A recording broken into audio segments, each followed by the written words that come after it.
நல்வாழ்வு ஏற்பிக்கிறோம். நம்ம எங்க குழுவோட 2 டாக்டர்ஸ் நிறைய விஷயங்கள் சொல்லிட்டாங்க. அதனால என்னோட ஃப்ரெண்ட்ல நான் பாதிய தவிர்த்துட்டு உங்களுக்கு முக்கியமானது மட்டும் சிலது சொல்லிடுறேன்.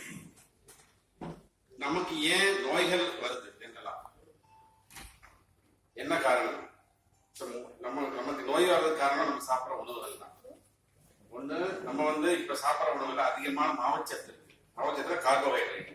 நம்ம சாப்பிட்றது எல்லாமே idli, dosa, fruits, junk food, pizza, burger எல்லாமே இந்த மாதிரி விஷயங்கள் நிறைய சாப்பிட்றோம். அது எல்லாமே கார்போஹைட்ரேட் நிறைய இருக்கு. சரிங்களா? அடுத்து நம்ம சாப்பிட்றது மேக்சிமம் தானியங்கள், விதைகள், பழங்கள். இது எல்லாமே இதுல பாதி ப்ராசஸ் ஃபுட், பதப்படுத்தப்பட்ட உணவுகள். அதான் நம்ம சாப்பிட்டு இருக்கோம். நான் முக்கியமா சொல்றது தானியங்கள் சாப்பிட வேணாம்னு சொல்லி.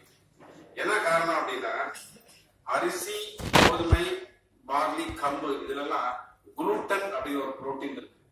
அந்த குளூட்டனோட பேரே, தமிழ் பேர் பசையம்.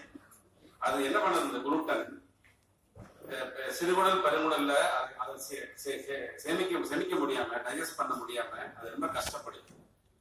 அப்படி அது மாதிரியான ஒரு பொருள். 10,000 வருஷத்துக்கு முன்னாடிதான் மனிதன் இந்த தாவரங்கள்லாம் காட்டுல அதான் விளைஞ்சிட்டு இருந்த அரிசி, கோதுமை எல்லாம் அக்ரிகல்ச்சர்ங்கிற பேர்ல அது பயிரிட ஆரம்பிச்சாங்க. அதுல இருந்துதான் நம்ம எல்லா பிரச்சனையும் ஆரம்பிச்சது. அதுல எல்லா நோய்களும் வர ஆரம்பிச்சது. அந்த குளூட்டன் என்ன பண்ணுதுன்னா, உங்களுக்கு கேஸ்ட்ரைட்டிஸ், அசிடிட்டி இதெல்லாம் ப்ராப்ளம் வர்றதுக்கு காரணம் அதுதான். பெரிய பெரிய நோய்கள் வர்றது ஆட்டோஇம்யூன் டிசீசஸ் நாங்க சொல்லுவோம். ருமட்டாய்டு ஆர்த்ரைட்டிஸ், தைராய்டு, இந்த மாதிரி பெரிய நோய்கள் வர்றதுக்கு காரணம் அதுதான். ஐபிஎஸ் நோய் வர்றதுக்கு காரணம் அதுதான். ஆட்டிசம், இந்த மாதிரி நோய்களுக்கு வர காரணம் ஈவன் டயபெட்டிஸ். அதனால நாங்க சொல்றோம், தானியங்கள் எதுவுமே சாப்பிடாதீங்க, விதைகள் சாப்பிடாதீங்கன்னு சொல்றோம். தானியங்கள் அப்படின்னு எல்லாமே தானியம் தான். அரிசி, கோதுமை, நீங்க எதனா எடுத்தீங்க எல்லாமே தானியங்கள் தான். அதே மாதிரி நீங்க சாப்பிட்ற எல்லாமே விதைகள் தான். சோ அது நீங்க சாப்பிட வேணாம்னு சொல்றோம். அடுத்து இப்ப நிறைய பொருட்கள் பாத்தீங்கன்னா அடிக்டிவ்ஸ், பிரிசர்வேட்டிவ்ஸ் சேர்த்து வருது.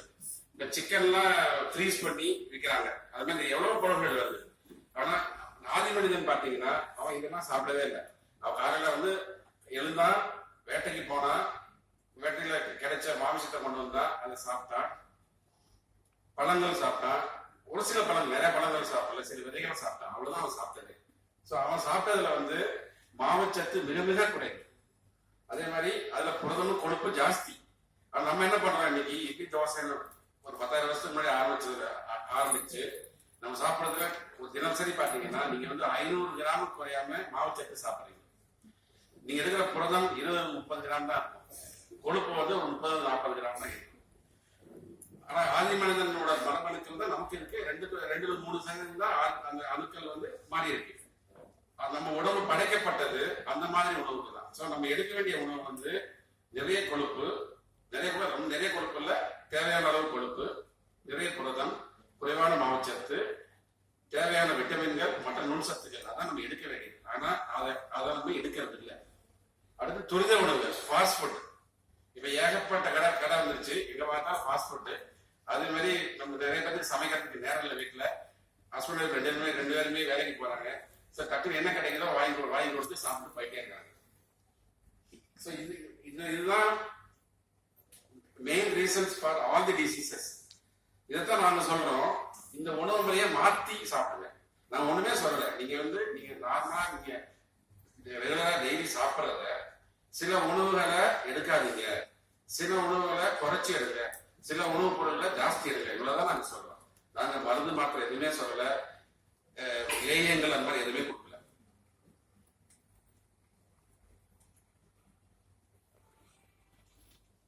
நம்ம சாப்பிட்ற மாவுச்சத்து என்ன, உங்களுக்கு ஒரு சில விஷயங்கள் தெரியும். அதுக்காக நம்ம மாவுச்சத்து சாப்பிட்றோம், கார்போஹைட்ரேட் சாப்பிட்றோம். அது குளுக்கோஸா மாறுது. அதுக்கப்புறம் குளுக்கனை மாறி லிவர்ல அப்படியே நிக்குது. அப்புறம் கொழுப்பா மாறுது. இந்த மாவுச்சத்து தான் உங்களுக்கு ட்ரைக்ளிசரைட் ஃபேட்டா மாறி உங்க தோலுக்கு அடியில, வயிற்றுல, மற்ற உடம்பு பாட்டுல, தொடையில, எல்லா இடத்துலயும் இந்த மாவுச்சத்து தான் கொழுப்பா மாறி ஸ்டோர் பண்ணி வைக்கப்படுது. அடுத்து கொழுப்பு என்ன ஆகுது? கொழுப்பு ஃபேட்டி ஆசிட் கிளிசரலா மாறி அதுவும் ட்ரைகிளிசரைட் ஃபேட்டா செல்ஸ்ல வைக்கப்படும். புரோட்டீன் அதே மாதிரி அமினோ அமிலம் கிளைக்கோஜன் கொழுப்பா தான் மாறுது. நம்ம உடம்புக்கு வந்து இந்த மூணுமே மாவுச்சத்து, புரதம், கொழுப்பு, இந்த மூணுமே நமக்கு வந்து எனர்ஜி தான் தருது. சோ நம்ம மனிதனோட உடல் அமைப்பு பாத்தீங்கன்னா, அந்த படைப்பு பாத்தீங்கன்னா, இந்த சூப்பர் கம்ப்யூட்டரோட பெரிய கம்ப்யூட்டர். இந்த மாதிரி ஒரு படைப்பு இனிமேல் உலகத்துல இருக்குமானே தெரியாது. கடவுள் அந்த மாதிரி நம்ம உடம்பு படைச்சிருக்காரு. நம்ம உடம்புக்கு தேவையான ஆற்றல், நம்ம உடம்பு ஃபர்ஸ்ட் கார்போஹைட்ரேட், இதுல இருந்து மாவுச்சத்து எடுத்துக்குது, அதுக்கப்புறம் புரோச்சத்து எடுக்குது, கொழுப்பு எடுக்குது. நீங்க எது குறைவா ஜாஸ்தியா சாப்பிட்டாலும் உடம்புக்கு தேவையான சத்து அதை எடுத்துக்கணும். நம்ம என்ன பண்றோம், மாவுச்சத்தை நிறைய சாப்பிடுறோம், கொழுப்பும் புரதமும் குறைவா சாப்பிடுறோம். சோ ஃபர்ஸ்ட் என்ன பண்ணுது, எப்படி ஆற்றல் சக்தியை வந்து உடம்பு எடுத்துக்குது. நீங்க வந்து மாவுச்சத்தை நிறைய சாப்பிடறதுனால அந்த மாவுச்சத்துல தான் உடம்பு இயங்க பழகிச்சிருக்கோம். கொழுப்பு குறைவா சாப்பிடுறீங்க, புரதம் குறைவா சாப்பிடுறீங்க. இப்ப நாங்க சொல்றது மாவுச்சத்தை குறைவா எடுத்துக்கிறோம். அது என்ன ஆகும், அப்போ உடம்புல ஒரு சில உறுப்புகளுக்கு தான் மாவுச்சத்து தேவை.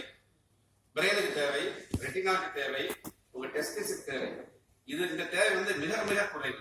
சோ நீங்க வந்து மாவுச்சத்து எடுக்க வேண்டிய அவசியமே இல்லை. நாங்க சொல்றோம் ஒரு 20 கிராம் மேக்சிமம் ஒரு நாளைக்கு நீங்க எடுத்தா போதும். சோ அப்ப அது என்ன, அப்ப நீங்க மாவுச்சத்து 20 கிராம் எடுக்கும்போது அந்த மாவுச்சத்து வந்து முழுக்க பயன்படுத்தும். அடுத்து கொழுப்பு, நாங்க சொல்றது கொழுப்பு 100 இருந்து 120 கிராம் எடுக்க சொல்றோம். சோ கொழுப்பு வந்து எரிக்கப்படுகிறது. கொழுப்பு வந்து எங்கேயுமே சேமிக்கப்படுவதில்லை ஜெனரலா, நீங்க அளவா எடுக்கும் போது. புரதமும் அதே மாதிரி. சோ யாருமே குண்டாகிறதுக்கு வாய்ப்பே இல்லை. சோ நாங்க சொல்ற உணவை எடுத்தீங்கன்னா, நீங்க அளவான மாவுச்சத்து எடுக்கிறீங்க, அதுவும் பயன்படுறது. அளவா கொஞ்சம் அதிகமான பட் தேவையான கொழுப்பு எடுக்கிறீங்க, அது எரிக்கப்பட்டு விடுகிறது. புரதம் வந்து மசில்ஸ் பில்ட் பண்ணது, அது பயன்படுது. சோ நீங்க எவ்வளவு சாப்பிடுறீங்களோ அந்த ஆற்றல் அப்படியே ஸ்பெண்ட் பண்ணப்படுது, அதாவது செலவழிக்கப்படுகிறது. சோ எங்கேயுமே போய் கொழுப்பா மாறி உடம்புல எங்கேயும் போய் தங்குவது இல்லை பேலியோ டயட்ல. சோ இப்போ நியாண்டர் செல்வன் உங்களுக்கு தெரியும், இது கோயம்புத்தூர்காரர், அமெரிக்காவில் தமிழர். 2012 ஆரோக்கிய நல்வாழ்வு குழு ஆரம்பிச்சு சங்கர்ஜி மாதிரி ஒரு சில நண்பர் சில பேரை சேர்த்து சோதனை அடிகளாக இவங்கெல்லாம் ஆகி நிறைய டயட்டை இவங்களா டெஸ்ட் பண்ணி ஒரு கடைசியா பேலியோ டயட் திருத்தம் செஞ்சு நம்ம தமிழ்நாடு மக்களுக்கு ஏற்றவாறு திருத்தம் செஞ்சு கொடுத்துருக்காங்க. அது என்னன்னா, இந்த பேலியோ டயட்ல வந்து குறைவான மாவுச்சத்து, நிறைய கொழுப்பு, நிறைய புரதம், ஆனா தேவையான அளவு எடுக்க சொல்றோம். அதே மாதிரி நம்ம பாரம்பரிய உணவு, அவர் நீங்க பார்த்திருப்பீங்க, நிறைய பேர் பேலியோ டயட் ஃபாலோ பண்றவங்களுக்கு தெரியும். பன்னீர் எடுக்க சொல்றோம், காலிஃபிளவர் எடுக்க சொல்றோம், நம்ம உணவு முறையே நிறைய எடுக்க சொல்றோம். சரி, அதுல எல்லா விட்டமின்களும் சேர்றது மாதிரி அதை பண்ணி கொடுத்துருக்காங்க. அதே மாதிரி நுண்சத்து, மைக்ரோ நியூட்ரியன்ஸ், மற்ற மினரல்ஸ், அதுவும் தேவையான அளவு பேலியோ டயட்ல கிடைக்குது. இதாங்க குறைந்த மாவுச்சத்து, அதிக கொழுப்பு, தேவையான புரதம், நுண்சத்து. இது வந்து நீங்க வந்து இந்த பேலியோ டயட் எடுத்தீங்கன்னா உங்க உடம்புக்கு தேவையான எல்லா சத்துக்களும் சரியான அளவுல உங்களுக்கு கிடைச்சிடும். இதுல அந்த குறைவான மாவுச்சத்து நீங்க எடுக்கிறீங்க, அது வந்து முழுசா பயன்படுத்திடணும், கொழுப்பா சேமிக்கப்படுவதில்லை. அதிக கொழுப்பு எரிக்கப்படுகிறது. அதே விரத நேரத்தில் நீங்க விரதம் இருக்கும் போது கீட்டன்ஸ் மாதிரி அதுவும் சக்தி தருது. அளவான புரதம், நீங்க அளவான புரதம் எடுக்கிறீங்க, அது தசைகளை உறுதிப்படுத்துகிறது, பசி உணவை குறைத்து கடவுளை எரிக்கிறது. நாங்க சொல்றோம், நீங்க எங்க குடும்பத்துல பாத்தீங்கன்னா 23/1 விரதம், வாரிய விரதம் இருக்காங்க. சில பேர் 48 மணி நேரம் விரதம் இருக்காங்க. அவங்களால பசி எப்படி அடக்க முடியுதுன்னா, அவங்களுக்கு பசி உணவே வர்றதில்லை. ஏன்னா சரியான அளவு புரதம் எடுத்தீங்கன்னா உங்களுக்கு பசி உணவே வராது. அது வந்து புரதம் வந்து கிணறு எரிக்கிறதுக்கு பயன்படுது.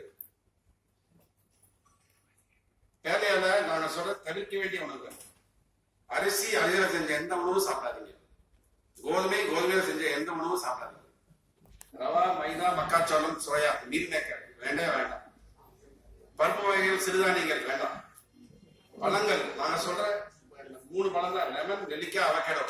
கொய்யாக்காய் சாப்பிடலாம், ஆனா எங்க நேர செல்வன் இப்ப அந்த கொய்யாக்காய் கூட வேண்டாங்கிற மாதிரி சொல்லிட்டு இருக்காரு. எந்த இனிப்பு வேணாம், இனிப்பு சுவை வேணாம். சில பேர் கேட்கறாங்க, சார் கருப்பட்டி சாப்பிடலாமா சார், பணம் கேட்கல சார், அந்த காலத்துல சாப்பிட்டாங்களே சார், வெள்ளம் சாப்பிட்டாங்களே சார், இனிப்பு சுவையே வேண்டாம். அதே மாதிரி காய்கறிகள் நாங்க சாப்பிட சொல்றோம், ஆனா ஒரு சில காய்கறிகள் தவிர்த்து சொல்றோம். உருளைக்கிழங்கு, மரவள்ளிக்கிழங்கு, சக்கரவள்ளி கிழங்கு, பீன்ஸ், அவரைக்காய், சென்னா, இதெல்லாம் சாப்பிட வேண்டாம். அதே மாதிரி ரிஃபைன்ட் ஆயில், நம்ம டாக்டர் ராஜா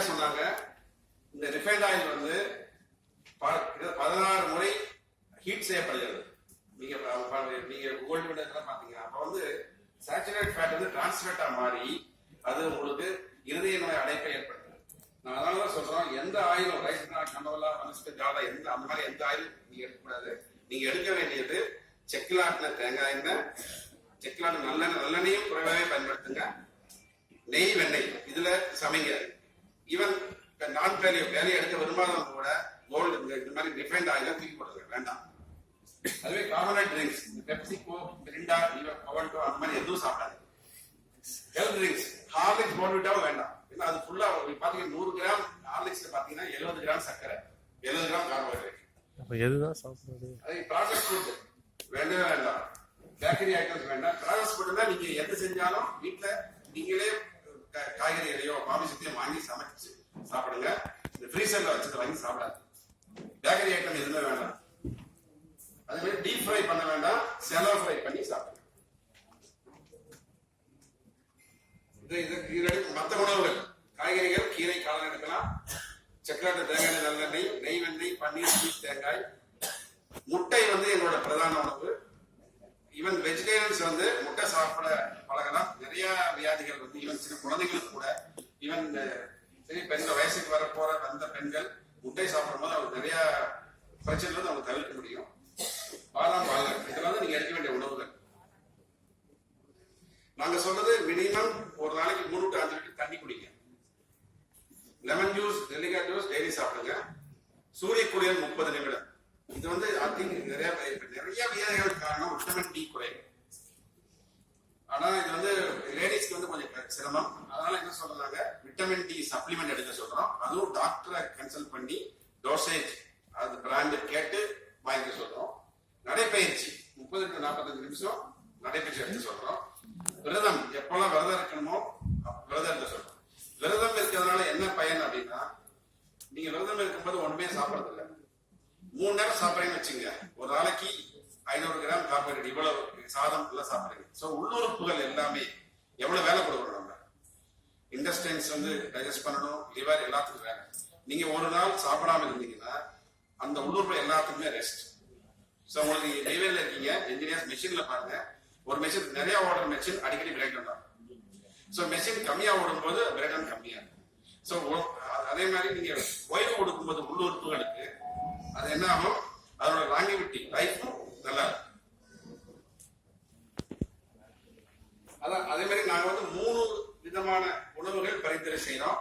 முழு சைவம். நிறைய பேர் சொல்றாங்க சைவம் பேலியோ டயட்னா எல்லாமே மாமிசம் எடுக்க சொல்றாங்க, அதுல சைவமே இல்லை. அப்படி இல்லைங்க. முழு சைவம் எடுத்து 45-50 கிலோ வெயிட் குறைச்சவங்களா இருக்காங்க. பாலாஜி இருக்காரு, அவர் முழு சைவம் எடுத்து கிட்ட 35 கிலோ குறைச்சிருக்காரு.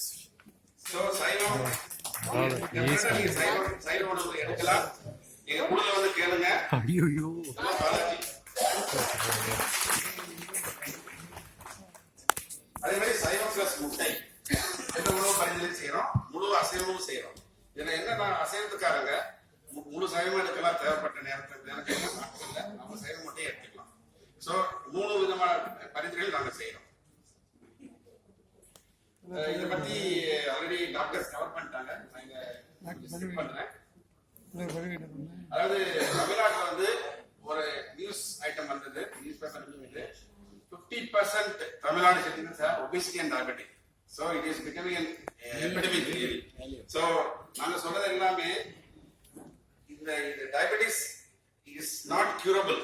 நான் என்ன சொல்றேன்னா பேலியோல கியூர் ஆகுறது இல்ல, பட் ரிவர்ஸ் பண்றோம்னு சொல்றோம். முக்கியமான காரணம் என்ன அப்படின்னா, டயபெட்டிஸ் உள்ளவங்க பேலியோ டயட் எடுக்கும் போது அவங்க மாத்திரைகளை நிறுத்தி விடலாம்.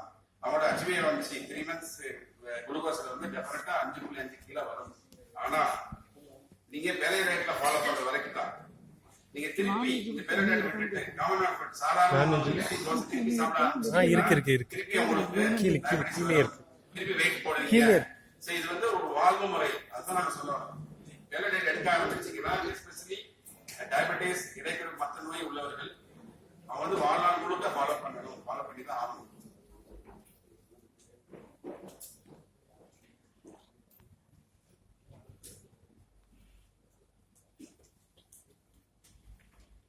பேலியோ நாங்க சொல்றது முன்னேற்றம் காணக்கூடிய வியாதிகள். டெஃபினட்டா எடை குறையுங்க. நான் 104 கிலோ இருந்தேன். நான் 1 வருஷமா கிட்டத்தட்ட இதுல இருக்கேன். 104 கிலோ. என்னோட எடை இப்போது 78 கிலோ. என்னோட போட்டோ போட்டிருக்கேன். பின்னாடி நான் சக்சஸ் ஸ்டோரி காமிக்கிறேன் பாருங்க. அது அதுவே ரிவர்ஸ் ஆஃப் டயபெட்டிஸ். டெஃபினட்டா டயபெட்டிஸ் ரிவர்ஸ் பண்ணலாம். சர்க்கரை இல்லா பொங்கல் ஆன்செஸ்டர் ஃபுட்ஸ் ஒரு குரூப் வச்சிருக்கோம். அதுல வந்து சிவராம் ஜெகதீசன் அமெரிக்கா இருக்காரு. அவரும் நானும் மற்ற எங்க குழு நண்பர்கள் சேர்ந்து இதுவரைக்கும் 2200 பேர் கிட்டத்தட்ட நாங்க வந்து டயட் கொடுத்து அவங்க டயபெட்டிஸ் விடுபட்டு இருக்காங்க, மாத்திரைகளை நிற்கிருக்காங்க, நல்லா இருக்காங்க. அதே மாதிரி ஆட்டோ இம்யூன் டிசீசஸ் உங்களுக்கு தெரியும், ருமேட்டட் ஆர்த்தரைட்டிஸ், உங்களுக்கு சோரியாசிஸ், தைராய்டு, இந்த மாதிரி வியாதிகள்லாம் டெஃபினட்டா முன்னேற்றங்கள் இருக்கு. கியூர் சொல்ல மாட்டேன், பட் முன்னாடி இருந்தோட நல்ல முன்னேற்றம் இருக்கு. PCOS, PCOD doctor Sumathi madam சொன்னாங்க. அதுலயும் மாதவிடா பிரச்சனைகள் உதிர்ப்போம், இதெல்லாம் டெஃபினட்டா அதோட தீவிரம் குறையுது. கவுட்னு சொல்லுவாங்க, அதாவது குதிகால் வலிக்கிறது, முட்டி வலிக்கிறது, அந்த கீழ்வாதங்கிறது சரியாகுது. ஸ்லீப் அப்னியா, தூக்கத்துல மூச்சுத்திணறல் வருது, அந்த நோய் சரியாகுது. தூக்கமின்மை சரியாகுது. அதே மாதிரி சிறுநீரக செயலிழப்பு நோய், அதாவது 1, 2, 3 சிகேடி நிறைய ஸ்டேஜஸ் இருக்கு. முதல் 2வது ஸ்டேஜ இதுவரைக்கும் நிறைய பேர்த்த நாங்க இந்த டயட்டை ஃபாலோ பண்ண சொல்லி ரிவர்ஸ் பண்ணிருக்கோம். அவங்களுக்கு சிறுநீரக செயலிழப்பு நோய் சரியாயிருக்கு. அதுவே இன்னும் பல நோய்கள் இது சரியாயிருக்கு. நாங்க சொல்லி யாரு இந்த டயட்டை எடுக்க கூடாது. HbS AG பாசிட்டிவ், அதாவது மஞ்சக்காமலை உள்ளவங்க இது எடுக்கக்கூடாது. ஸோ அதனால நாங்க சொல்றோம் HbS AG டெஸ்ட் எடுங்க, எடுத்துட்டு நெகட்டிவ் இருந்தா மட்டும் எடுங்க. அதே மாதிரி பேங்க்ரியாட்டிஸ், கணையத்த தொற்றுநோய் உள்ளவர்கள், அவங்களும் அதை சரி பண்ணிட்டு தான் எடுக்கணும். 3வது வந்து சிறுநீரகம் ஃபுல்லா செயலிழந்தவர்கள், டயாலிசிஸ் பண்றவங்க, அவங்க எல்லாம் இதை எடுக்கக்கூடாதுன்னு சொல்றோம். ஆனா மருத்துவரோட அனுமதி இருக்கிறது பெட்டர். அதாவது எடுக்கக்கூடாதுன்னு நாங்க சொல்ற, உங்களோட டயபெட்டாலஜிஸ்ட், நெஃப்ராலஜிஸ்ட் கேட்டுட்டு அவரோட அனுமதி பெற்று எடுங்க, அதான் சொல்றோம். அதே மாதிரி ஹார்ட் டிசீஸ், இவங்களுக்கும் மருத்துவ அனுமதி, உங்களோட கார்டியாலஜிஸ்டோட அனுமதி தேவை. அவரை ஓகே சொன்னா மட்டும் எடுங்க. ஏன்னா நிறைய என்ன பிரச்சனை வரும் அப்படின்னா, உங்களோட இருதயத்தோட எந்த நிலைமையும் தெரியாம நீங்க எடுக்கும்போது, உங்களோட கொலஸ்ட்ரால் லெவல் அதிகமாகும் போது, அடைப்பு வரும்போது, எப்படின்னா நீங்க எல்லாம் வேலையை வந்து குறை சொல்றீங்க. அது கூடாது அப்படிங்கிறதுக்காக நாங்க மருத்துவ அனுமதியோட எடுக்க சொல்றோம். அதான் இது வந்து வாழ்வியல் முறை. இதை வந்து நான் வந்து ஒரு 100 நாளைக்கு எடுத்தேன், அதுக்கப்புறம் நான் வந்து அந்த மாதிரி எடுக்க மாட்டேன், நான் வந்து திருப்பி காமன் போட்டு வந்துடுவேன் வந்தீங்கன்னா, நீங்க என்னென்ன குணமாச்சோ அதெல்லாம் திருப்பி உங்களுக்கு வந்துடும்.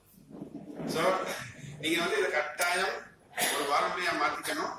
வாழ்நாளுக்கு எடுக்கிறது ஒரு நல்லது. அதுதான் மெயின்டெனன்ஸ் டயட்னு வச்சிருக்கோம். அதாவது அந்த உங்களுக்கு எடை குறைப்பு, நீங்க வந்து 150 சென்டிமீட்டர் உயரம் இருக்கீங்க, 50 கிலோ எடைக்கு வந்துட்டீங்க பேலியோல, அதுக்கப்புறம் திருப்பி எங்க குழு வந்து கேட்டீங்கன்னா நம்ம மெயின்டெனன்ஸ் கொடுப்போம். மெயின்டெனன்ஸ் டயட் அப்படின்னா என்னன்னா, அதுல வந்து உங்களை உருளைக்கிழங்கு, வாழைப்பழம், அந்த மாதிரி சில கார்பு ஜாஸ்தி உள்ள பொருள் எடுக்க சொல்றோம். அதே மாதிரி நாங்க வந்து சிட்டிங் பண்ண சொல்றோம். எப்படி சிட்டிங் பண்ணணும் அப்படின்னா, மாசத்துல ஒரு நாள் நீங்க சிக்கன் பிரியாணி சாப்பிடணுமா, இல்ல கல்யாணத்துக்கு போறீங்க சாப்பிடுங்க. அடிக்கடி சீட் பண்ணாதீங்க. மாசத்துல ஒரு நாள் ஒரு மீல், மாசத்துல ஒரு நாள் ஒரு ஐஸ்கிரீம், அந்த மாதிரி சாப்பிட்டுட்டு அதுக்கு என்ன பண்ண சொல்றோம் நாங்க. சப்போஸ் ஒரு கல்யாணத்துக்கு போறோம், ஃபுல் கட்டு கட்டையாச்சு, வேற வழி இல்ல, தப்பா நினைப்பாங்க. ஓகே, காலையில மதியானம் சாப்பிட்டீங்க, அன்று இரவு அடுத்த நாள் காலை மார்னிங் வரைக்கும் அந்த 24 hours எதுவுமே சாப்பிடாது. திருப்பி 24 hours ஃபாஸ்டிங்ல இருந்து அடுத்த நாள் மதியம் சாப்பிடுங்க. அதோட எஃபெக்ட் ஓரளவுக்கு குறைஞ்சிடும். நீங்க எடுத்த அதிக மாவுச்சத்து ஓரளவுக்கு அந்த எஃபெக்ட் குறைச்சிடும். அதான் சொல்ல வர்றோம்.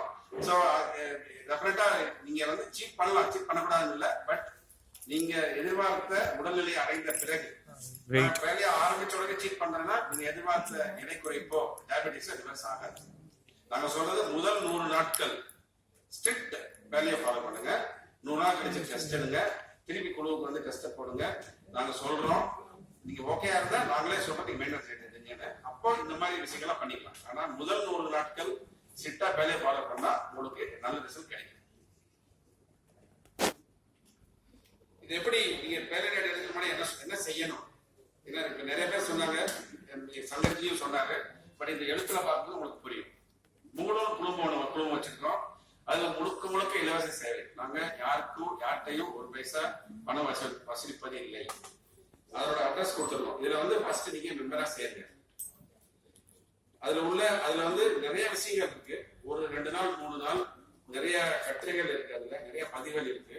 நியாம செல்வன், சங்கர்ஜி, கோகுல் குமரன், சிவராம் ஜெகதீசன், இவங்கெல்லாம் எங்க குழு முன்னோடிகள். அவங்க வந்து நிறைய நல்ல பதிவுகள் தேவையானதெல்லாம் போட்டிருக்காங்க. அதெல்லாம் படிச்சு பாருங்க. பிண்டு போஸ்ட் ஒண்ணு இருக்கும். அதுலயும் நிறைய விவரங்கள் இருக்கும். ஸோ அதெல்லாம் குழுல சேர்ந்து படிச்சு பாருங்க. அப்புறம் புக்கு ஞாபக செல்வன் அவர்கள் பெயரிட்டு புக் எழுதியிருக்காரு. சிவராம் கரடீசன் உன்னை வெல்வேன் நீரிழிவே ஃபுல்லு டயபிட்டிஸ் எழுதியிருக்காரு. சங்கர்ஜி வந்து 30 நாட்கள் பேரை சேர்ந்து புக் எழுதியிருக்காரு. 3 புக்கையும் வாங்கி படிங்க. வெளியில ஸ்டால் போடுறதாங்க, அது அங்கேயும் நீங்க வாங்கிக்கலாம். இதை நீங்க தர 3 புக்கையும் நான் படிச்சாவே உங்களுக்கு பேலியோ பத்தி ஒரு நல்ல புரிதல் வந்துடும். இதான் அந்த புக்கு. இது கோம்போவாவும் கிடைக்குது. இந்த புக்கு ரெசிபி புக் கூட சேர்த்து கோம்போவும் போட்டிருக்காங்க. அது வெப்சைட் வந்து peliacard.com. அதை போய் நீங்க ஆர்டர் பண்ணி வாங்கிக்கலாம்.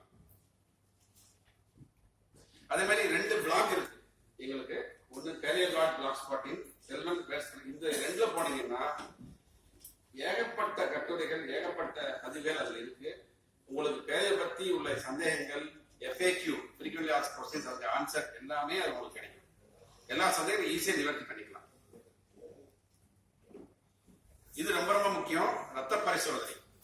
ரத்த பரிசோதனை செய்யாமல் நீங்க வந்து ஜஸ்ட் புக்கு படிச்சுட்டோ இல்ல பக்கத்து வீட்டுக்காரங்க சொன்னாங்க, அடுத்தவங்க சொன்னாங்களோ, தயவு செய்து பெரிய டயட் ஆரம்பிக்காதீங்க. ஏன்னா ரத்த பரிசோதனையில பிளட் பாராமீட்டர்ஸ்ல நிறைய பேருக்கு நிறைய விஷயங்கள் மாறுபட்டு இருக்கு, ஜாஸ்தியா இருக்கு, கம்மியா இருக்கு. இதையும் சொல்றேன். நாங்க வந்து நீங்க நினைப்பீங்க இவங்க வந்து டயட்டை வந்து அப்படியே கொடுத்துட்றாங்க அப்படின்னு. அப்படிலாம் இல்லை. டயட் அட்வைசர்ஸ் இருக்காங்க எங்க குழுல. அவங்க எல்லாமே ட்ரெயின் பண்ணிருக்காங்க. ஞாபக செல்வனும் சங்கரிஜியும் சிவராம் ஜெகதீஷ் 3 பேரும் எங்களுக்குள்ள டயட் அட்வைசர் கிட்டத்தட்ட 15-20 நாள் ட்ரைனிங் கொடுக்குறாங்க. அடுத்து நிறைய பாராமீட்டர்ஸ் பிரச்சனைகளா இருக்கும்போது, ஃபார் எக்ஸாம்பிள் கிரியாட்டினின் சீரம் 1 விட ஜாஸ்தியா இருக்கு, ஒரு சில ட்ரைகிளிசரைடு 700 இருக்கு, ஒரு சில யூரிக் ஆசிட் 10 இருக்கு, ஒரு HbA1c 12 இருக்கு. அந்த மாதிரி இருக்கும்போது டயட் அட்வைசர்ஸ் யாரும் அவங்க டயட் கொடுக்க மாட்டாங்க. நாங்க என்ன பண்றோம், உள்ளுக்குள்ளே நாங்களே ஒரு வாட்ஸ்அப் ஃபாரம் வச்சிருக்கோம். அதுல எங்களோட டாக்டர்ஸ் எல்லாம் கிட்டத்தட்ட ஒரு 40 டாக்டர் இருக்காங்க. அவங்ககிட்ட போய் கேட்போம், இந்த மாதிரி இருக்கு டாக்டர், இந்த மாதிரி பாராமீட்டர்ஸ் என்ன பண்ணணும்.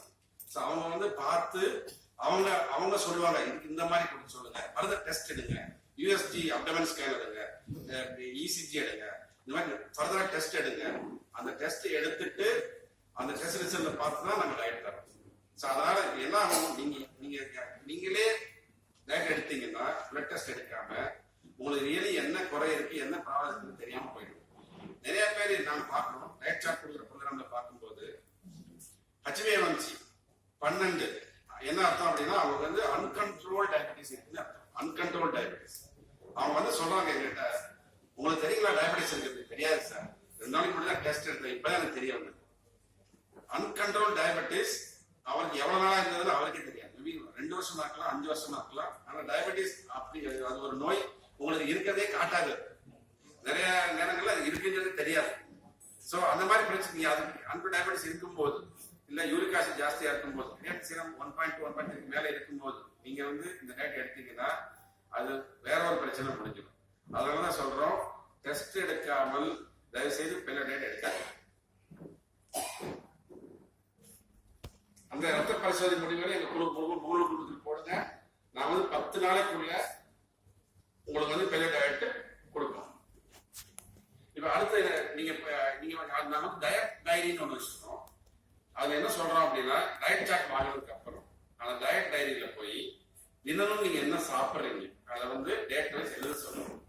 எங்களுக்கு வந்து டயட் அட்வைசர்ஸ் வந்து அதை போய் பார்த்து உங்களுக்கு அறிவுரை சொல்றோம். ஓ நீங்க தப்பா எடுக்கிறீங்க, இது சரியா எடுக்கிறீங்க, இதை கம்மியா எடுக்க, ஜாஸ்தியா எடுக்க, தயவுசெய்து டயட் டைரி எழுதணும். அதே மாதிரி 100 நாள் கழிஞ்சதுக்கு அப்புறம் உங்களோட சந்தேகங்கள் இடையில நிறைய பிரச்சனை வருது. திடீர்னு உங்களுக்கு கான்ஸ்டிபேஷன் ப்ராப்ளம் வருது, வேற ஏதோ ப்ராப்ளம் வருது, அதையும் நீங்க வந்து உங்களோட போஸ்ட் வந்து கேட்கலாம். ஒரு கேள்வியா கேட்கும் போது எங்களோட குழுவோட டயட் அட்வைசர்ஸ் அதுக்கு பதில் சொல்லுவாங்க. தேவைப்பட டாக்டர்ஸும் வந்து பதில் சொல்லுவாங்க. ஸோ 100 இதெல்லாம் முடிஞ்சு 100 நாள் கழிச்சு உங்களை வந்து திருப்பி ஒரு டெஸ்ட் எடுக்க சொல்றோம். டெஸ்ட் எடுத்து 2ஐயும் நீங்களே கம்பேர் பண்ணி அதை எக்ஸல் சீட்டா போடுங்க. அதுல எப்படி மாற்றங்கள் எப்படி இருக்கு, திருப்பி உங்களோட உணவு டயட் சார்ட் மாத்தணுமா அப்படிங்கிறத நாங்க வந்து திருப்பி சொல்றோம். தேவைப்பட்டால் மாடிஃபை பண்ணி டயட் சார்ட்டை கொடுப்போம். இது கம்மியா எடுங்க, ஜாஸ்தி எடுங்க. அப்ப மெயின்டெனன்ஸ் டயட் தேவைப்பட்டா அதையும் கொடுப்போம். ஸோ நீங்க பண்ண வேண்டியது பிளட் டெஸ்ட் எடுக்கணும், டயட் ரெக்கமெண்டேஷன் இருந்து வாங்கணும், 100 நாள் கடைபிடிக்கணும், 100 நாளுக்கு அப்புறம் டெஸ்ட் எடுக்கணும், திருப்பி போடணும். அதுக்கப்புறம் நீங்க டிசைட் பண்ணணும் எந்த டயட்டை கண்டிப்பா பண்ணி தான் ஆகணும். மேபி மெயின்டெனன்ஸ் டயட்டா இல்ல இதே டயட் கண்டிப்பா பண்ணணும் நாங்க சொன்னோம், அதுபடி செய்யணும். Success stories. ஃபர்ஸ்ட் டாக்டர் ராஜா, அவர் பாருங்க 75 கிலோ இருந்தாரு, 64 கிலோ வந்துட்டாரு. இதுல ரொம்ப சந்தோஷப்பட வேண்டிய, கவனிக்க வேண்டியது என்னன்னா, அவருக்கு HbA1c 10, அன்கண்ட்ரோல் டயபிட்டிஸ். இப்போ 5.5 வந்துட்டாரு, பேலியோ மூலமா வந்திருக்காரு. படத்தையும் பாருங்க எப்படி மாறி இருக்காரு. இது சுமதி மேடம் 106 வந்து 26 கிலோ வச்சிருக்காங்க. இது வந்து மனோஜ் விஜயகுமார், எங்க குழுவின் ஹீரோ. நீங்க பாருங்க 136 கிலோ, 76 எவ்வளவு குறைச்சிருக்காங்க பாருங்க. கிட்டத்தட்ட 24, 30, 60 கிலோ குறைச்சிருக்காரு. அவருக்கு வந்து கவுட் அப்படிங்கிற கீழ்வாத நோய் இருந்தது, அதுவும் சரியாயிடுச்சு. இப்ப வந்து 6 பேக் பண்றதுக்கு பயமா ட்ரை பண்ணிட்டு இருக்காரு. இவங்க வந்து அனுராதா கோயம்புத்தூர் இருக்காங்க, 124 வந்து 88 கிலோ வந்திருக்காங்க. இவங்க பாருங்க, லேடிஸ் இருக்கு, லேடிஸ் ஒபீஸ், முன்னாடி லேடிஸ் எல்லாம் பாருங்க எப்படி வெயிட் குறைச்சிருக்காங்க. பயங்கர இவங்க பேலியோ தீவிரவாதி, அவ்வளவு தீவிரமா பேலியோ ஃபாலோ பண்றாங்க. 48 மணி நேரம்லாம் விரதம் இருந்திருக்காங்க. இவர் இன்னொருத்தர் ஈரோடுக்காரங்க செந்தில்குமார், 195 கிலோ, 138 வந்துட்டாரு. அவரோட எய்ம் என்னன்னா மனோஜ் விஜயகுமார் ரெக்கார்டை பீட் பண்ணு. அவருக்கு 100 கீழே வரணுங்கிறது அவரோட எய்மே. இவர் பாருங்க, இவர் முகமது ஹரூன் குவைத்ல இருக்காரு, தமிழர் தான், 70 வயசுங்க இவருக்கு. அவரு 93 கேஜில இருந்து 72 கேஜிக்கு வந்துட்டார், பைபாஸ் பண்ணிருக்கார். HbA1c 7.5 இருந்து 5.4 வந்திருக்காரு. இட்ஸ் ஆல் பேலியோ வயது ஒரு தடையா இல்ல, பேலியோ எடுக்கிறதுக்கு வயசானவங்களும் எடுக்கலாம். இது என்னோடது 104 கிலோ நான் இருந்தேன், இப்ப 78 கிலோல இருக்கேன் 6 மாசத்துல. நான் எனக்கும் ஹை பிபி, கிட்டத்தட்ட என்னோட பிபி 200, 130 லெவல்ல இருந்தது.